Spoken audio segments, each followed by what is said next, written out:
Buddhang saranang gacchami, Dhammang saranang gacchami, Sanghang saranang gacchami.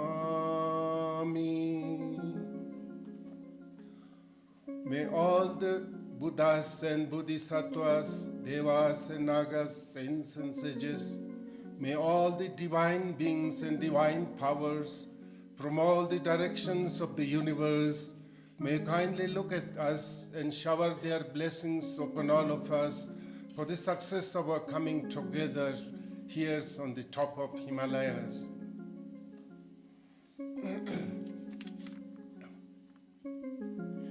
Our very dear and most respected Mr. S.K. Singh, the President of the Allahabad University Alumni Association, our very dear and respected Mr. Naveen Chandra, General Secretary of the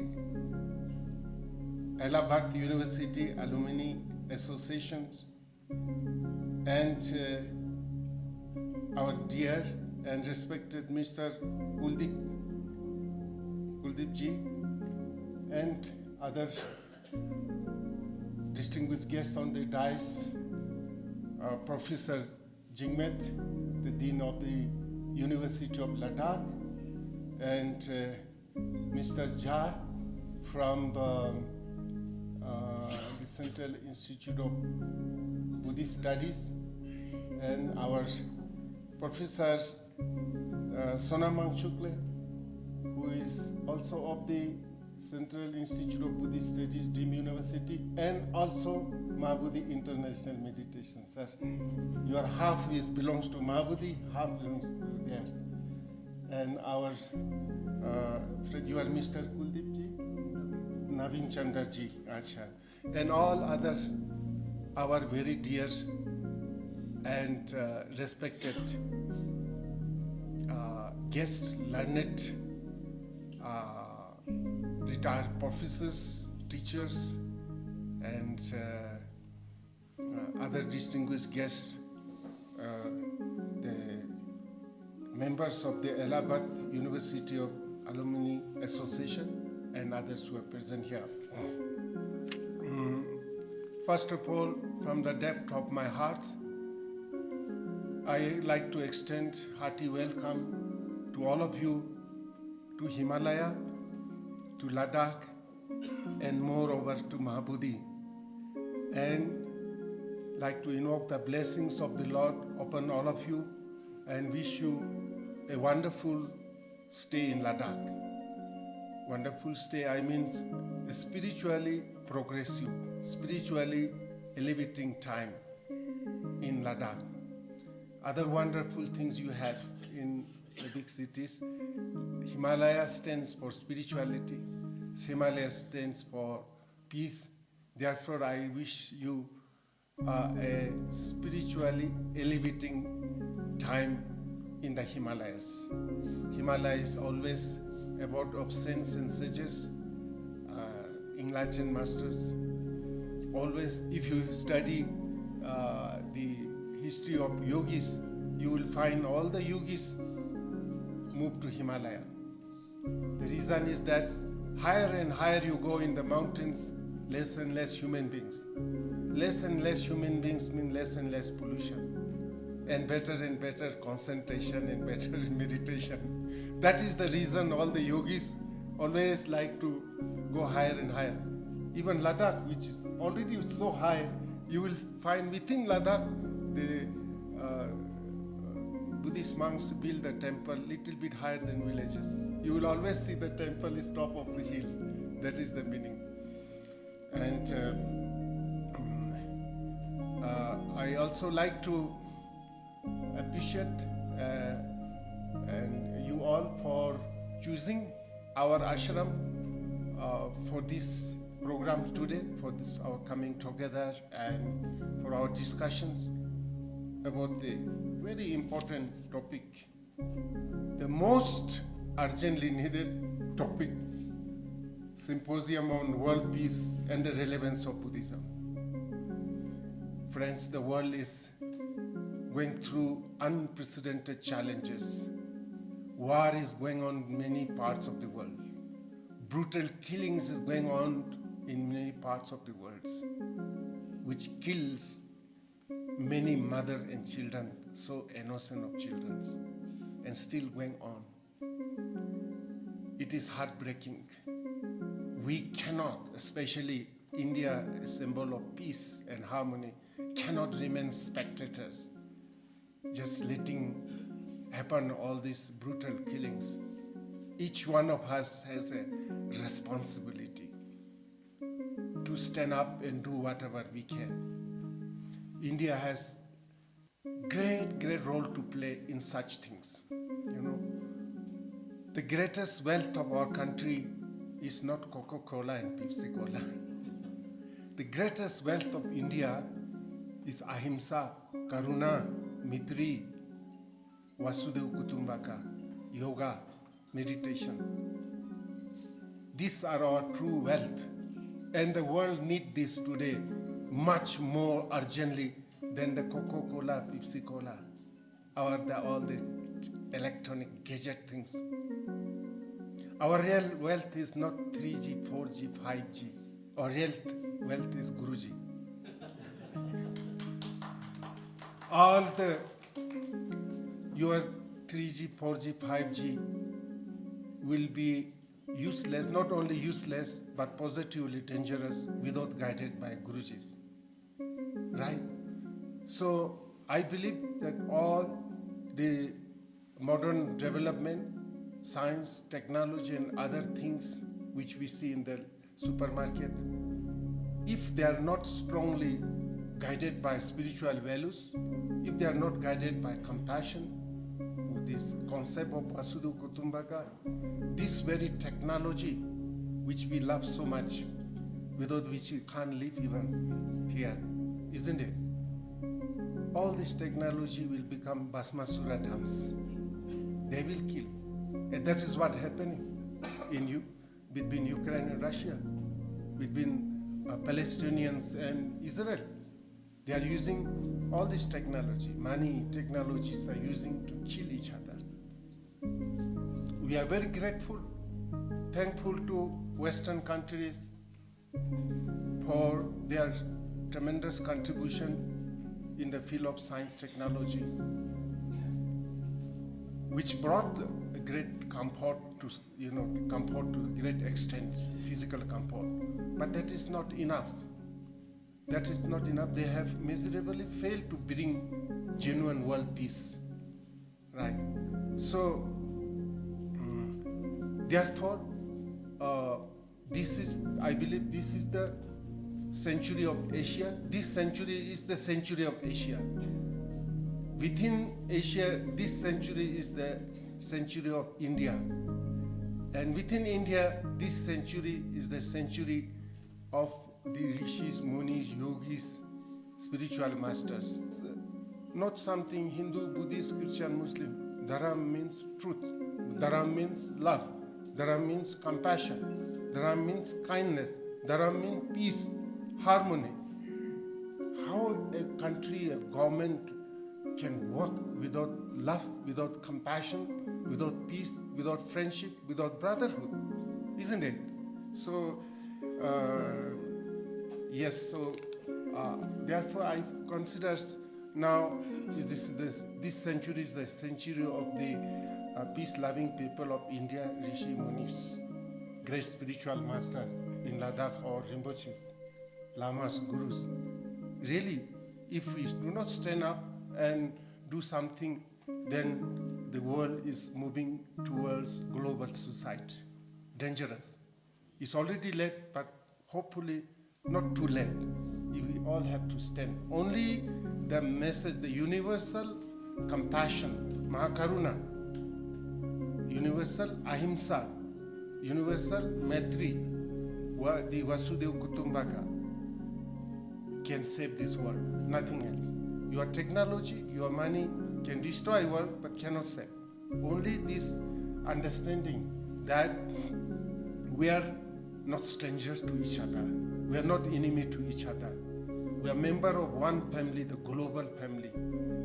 You know, I've been working on this for last many years, and in the recently when India hosted the G20, and our government have selected the theme for this G20, Vasudhaiva Kutumbakam. I was the happiest one. That was my theme, my choice. You know, I've been working, not using the Vasudhaiva Kutumbakam much, but the English one, creation of global family. The creation of global family is the solution for all this crisis. All this merciless, brutal killing is going on the basis that you are different from us. Your religion is different, your nationality is different, your race is different, your language is different. We don't believe you, we don't trust you. You may harm us. So before you harm us, we will finish you. Precisely based on this, all the killings, divisions are going on. Now, the concept of Vasudhaiva Kutumbakam is that whether you are American, European, Asian, whether you are Buddhist, Muslims, Christian, whether you are black or white, we are fundamentally, we are all same. Fundamentally, we are born in a similar way. Fundamentally, we are growing in a similar way. And all of us will die one day. The American will die, the European will die, the Asian will die, the Muslim will die, Buddhist will die, Christian, all will die. Nobody can survive. So where is the difference? Whether you are known as American, European, Asian, Buddhist, Muslim, Christian, white, black, we are sharing one planet, one Mother Earth. We are living under one sky, one moon, isn't it? And we are breathing the same air for our survival. We are drinking the same water for our survival. Where is the difference? No difference. And despite of little difference on the color of the skin, fundamentally all human beings same. Everybody had 2 eyes, 1 nose, 2 ears, 1 mouth, 2 hands, 2 legs, and 1 small heart somewhere here. Inside the heart also, same desire, same wish and same desire to avoid all kinds of problems, sufferings, isn't it? And same desire and same wish to enjoy good health, peace, prosperity. Where is the difference? There's no difference. Yet human beings, out of their ignorance, out of their ego, created so much differences, created so much division and killing each other. More people have been killed in the name of these differences than in the First World War or Second World War. So much killing. In the last 2,000 years, 5,000 war was fought in small and big in different parts of this planet, isn't it? And I heard that more than 30,000 brilliant scientists are working day and night to produce more destructive weapons, guns, bombs. They have gone mad. They have gone mad. We are, my dears, we are born in this world not to fight, not to kill each other. We are born in this world to handshake like this. We are not born in this world to punch like this. If we are born in this world to punch like this, then perhaps we should have been born like this without different fingers, different size of fingers, right? So we are born in this world to pray together, meditate together, work together, right? Help each other together, sing together, dance together, celebrate life together. This earth is so beautiful. If you know the art of living, this very art can be heaven. If you know the art of living the Dharma, we all can experience divine life here and now without waiting for a heavenly experience or heavenly life or heavenly world after death somewhere else. Right here, heaven and hell is not something geographical. It is a state of our mind. We are the heaven, we are the hell. We are the God, we are the ghost. We are the divine, we are the devil. Now if you learn the Dharma, practice the Dharma, the ghost part will diminish, the godly part will brighten. If we practice the Dharma, the devil part will diminish, a divine part will start shining. If we practice the Dharma, meditation, compassion, then the hell part will diminish, and slowly, this very earth will become heaven. Your house will become temple. You will become God and Goddess. That is possible right now, here and now. This is what we need to understand, and we have to make other people understand. So, to understand this better, I think we Indians have to now take responsibility to bring the science and spirituality together. It didn't come before. So the scientists, the great scientists must learn meditation, must develop compassion, develop spirituality. All the scientists must be spiritually scientists. And the religious people also, to a great extent, must be scientifically religious. The blind faith of a religion is equally or even more dangerous. What happened at the World Trade Center in New York is a direct result of a blind faith. Based on blind faith, they hijacked several aeroplanes, hit against the World Trade Center, burned themselves, and burned thousands of people together. It's based on blind faith. So as far as possible, our spiritual gurus are also expected to be scientifically spiritual. Of course, the entire spirituality cannot be reduced to just scientific method also, but to a great extent, so that we can avoid blind faith. So science and spirituality, right? Physics and metaphysics, psychology and ecology, meditation and medication, inner and outer, head and heart, east and west, now must be balanced.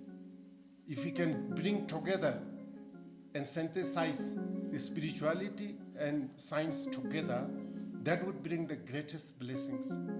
Then this huge amount of money and energy we use for destructive purpose can be used for constructive purpose.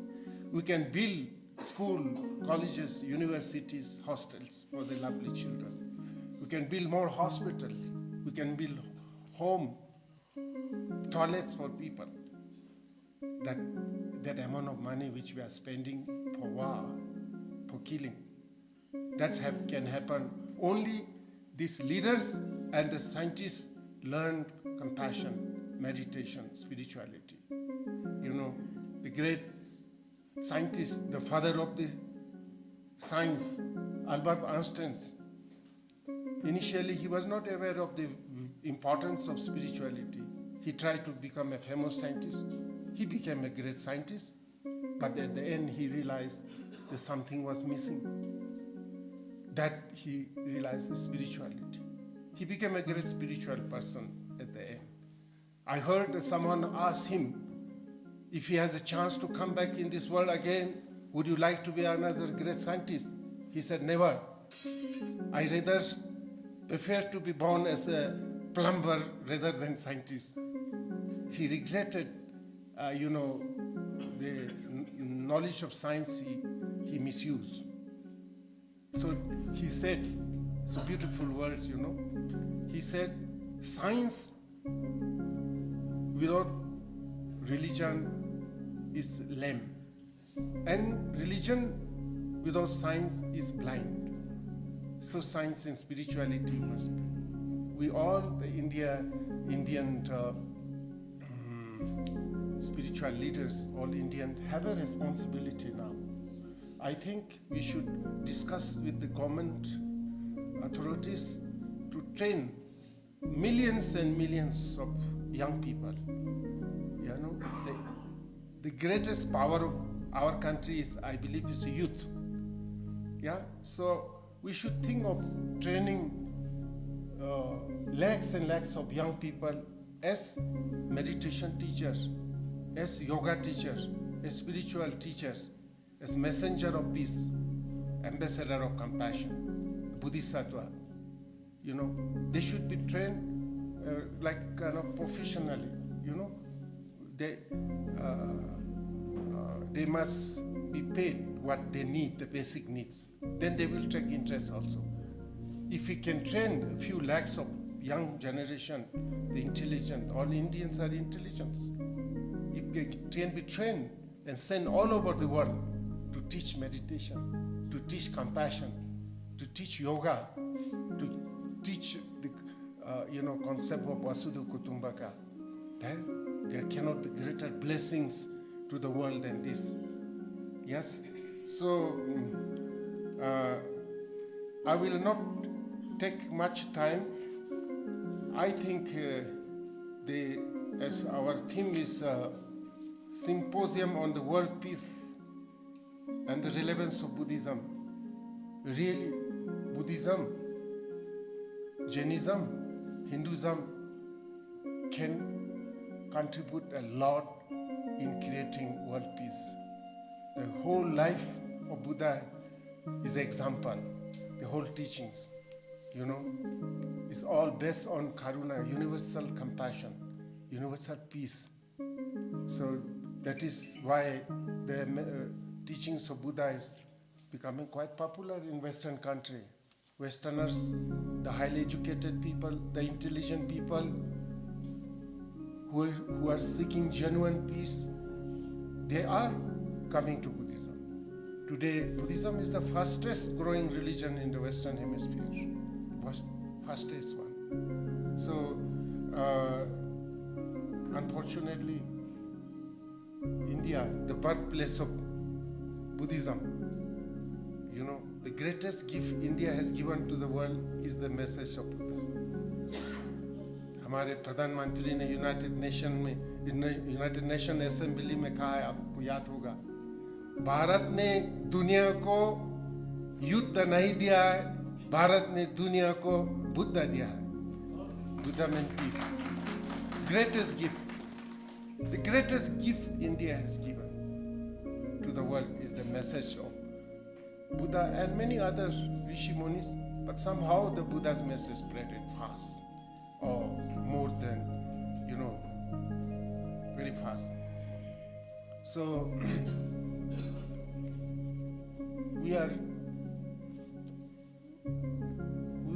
India has given birth to many spiritual masters, but India also famous for sending spiritual masters in exile. है ना? Lord Rama का भी history में सुना, राम को भी exile में भेज दिया था. But recently we brought back. I was there for the inauguration of the Ram temple in Ayodhya. I was for the inauguration of the first Hindu mandir in Abu Dhabi.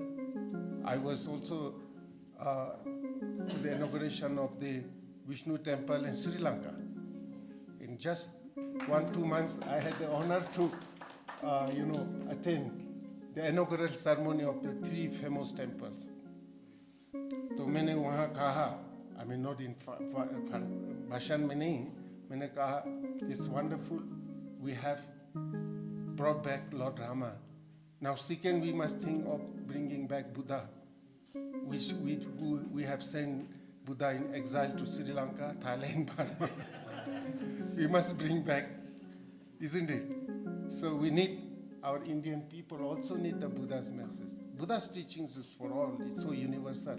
The beauty of Buddha's teachings is, becomes more relevant in today's world is that though Buddha came 2,500 years ago, but he gave the teachings which relevance after 2,500 later also, because so scientific. Any religion which comes to the closest to science may be the Buddhism. Buddhism is a science of mind, all rational, humanistic, scientific, and practical, and day-to-day life oriented. This is what needed in today's world, because today's world people are more educated, more scientific temperament. So definitely Buddhism has a role to play in creating a genuine world peace. And for last many years, my organization, Mahabodhi International Meditation Center, and the Mahakaruna Foundation, with several organizations, have been working hard to promote world peace and religious harmony. During this COVID, also we organize a lot of programs: compassion, prayer, meditation, counseling.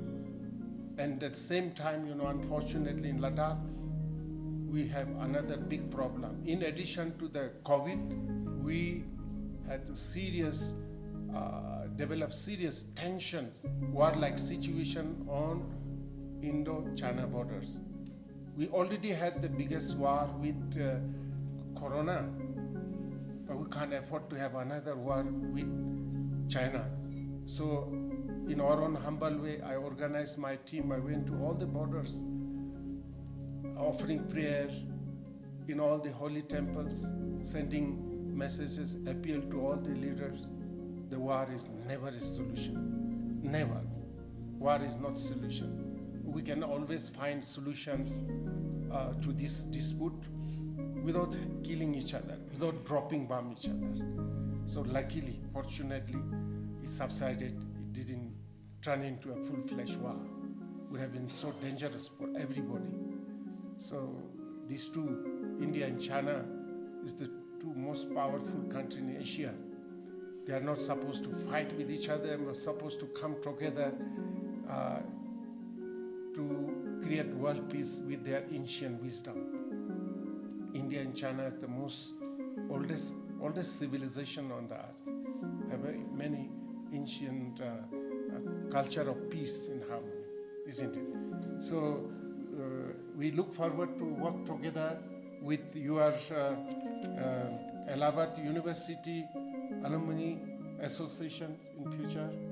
We already have a wonderful friendship with the University of Ladakh, Professor S.K. Mehta and Professor Jingmet, our good friends. We already signed MOU, have been working, organizing several programs together, like International Festival of Yoga, Compassion, World Peace, all this. And Central Institute of Buddhist Studies, the Deemed University, also we have wonderful friendship. Professor Rajesh Ranjan, also good friend of us. We are all working together, so we all have to work together. Sabke saath, sabka vikas, sabka prayas, sabka vishwas. So please think that hereafter that you have a small ashram, your own ashram in Ladakh, in Himalaya in the future. And you're welcome, and we will